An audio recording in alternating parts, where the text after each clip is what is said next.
भाजपचे आमदार बबनराव लोणीकरांनी शेतकऱ्यांचा बाप काढलाय। जालन्याच्या परतूरमध्ये टीकाकारांवर बोलताना लोणीकरांची मगरुरी पाहायला मिळाली।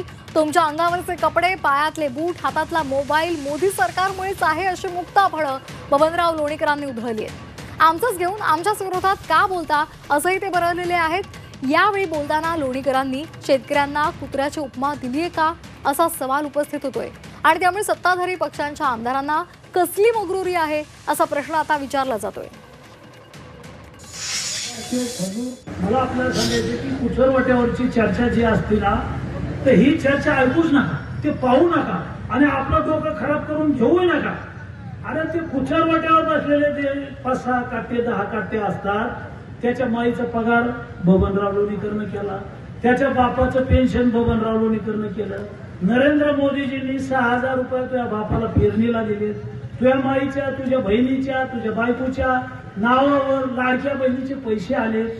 तुझ्या अंगावरचे कपडे आमच्या सरकारचे, तुझ्या पायातला बूट चप्पल आमच्यामुळं आहे, तुझ्या हातातलं ते डबडं मोबाईलचं आमच्यामुळं आहे। अरे आमचंच घेतो ना, आमच्याच तगड्यावर करतो, आम्हालाच बोलतो।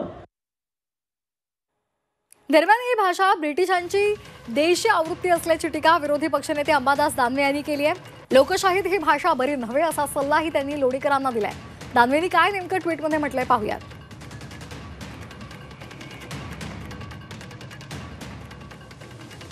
ही ब्रिटिशांची देशी आवृत्ती, लोकशाहीत ही भाषा बरी नव्हे, कारण तुमचे बूट कपडे या जनतेमुळे, आमदारकी जनतेमुळे, तुमच्या गाडीतील डिझेल जनतेमुळे, तुमच्या विमानाचं तिकीटही जनतेमुळे, नेतेगिरी जनतेमुळे, विधानसभेतलं स्थान जनतेमुळे।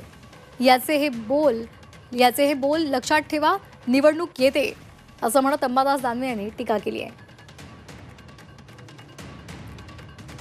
दरम्यान लोणीकर यांच्या या वक्तव्याचा विरोधकांनी चांगला समाचार घेतलाय, पाहूयात।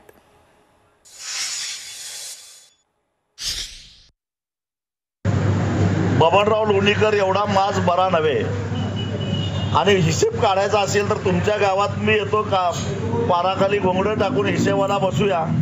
मोदींनी काय काय दिलंय तेही काढतो। तुमच्या मोदीनं 400 रुपयाला मिळणारा DAP 2000 पर्यंत नेऊन ठेवला। तुमच्या मोदीनं 50 रुपयाला मिळणारं पेट्रोल 105 रुपयावर नेऊन ठेवलं। तुमच्या मोदीनं अजून काय काय आमचं काढून घेतलं याचा आमच्याकडे सुद्धा हिशेब आहे, तो सगळा सांगावा लागेल। सत्तेचा माज आणि पैशाची मस्ती बबनराव लोणीकरांना आलेली आहे आणि मुळातच सत्ताधाऱ्यांच्या विकृत मनोवृत्तीचं दर्शन बबनराव लोणीकरांच्या वक्तव्यातून दिसत आहे।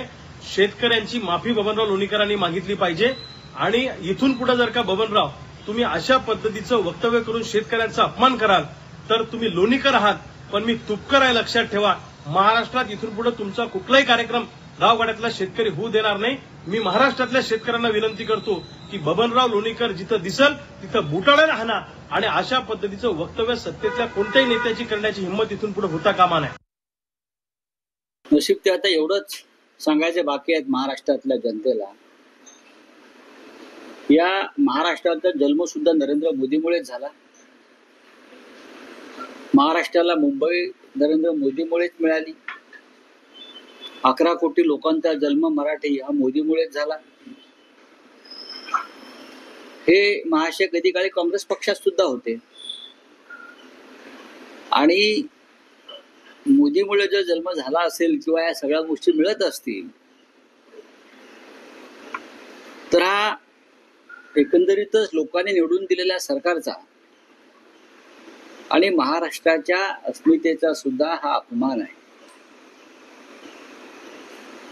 खरं म्हणजे या महाशयांनी पेलगावमध्ये जो 26 आमच्या माय भगिनींचं कुंकू पुसलं अतिरेक्याने, ते सुद्धा मोदीमुळेच पुसलं।